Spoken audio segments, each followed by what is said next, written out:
you're experiencing issues with Fortnite updates getting stuck. Follow these simple steps to resolve the problem and get back to playing. Step 1. Check your internet connection. Ensure that your internet connection is stable and working properly. You can do this by running a speed test or trying to load other online services. Step 2. Restart the game. Close Fortnite completely and restart it. Sometimes, simply restarting the game can resolve temporary glitches that cause updates to stall. Step 3. Clear cache. If you're on a console, clear the cache by turning off the console and plugging it for a few minutes, and then plugging it back in.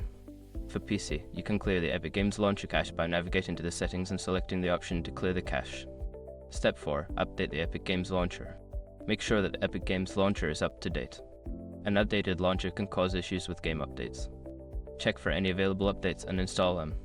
Step 5. Reinstall Fortnite.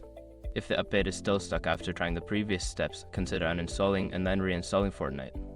This can fix any corrupted files that may be causing the update problem. By following these steps, you should be able to resolve issues with Fortnite updates getting stuck. Enjoy your gaming!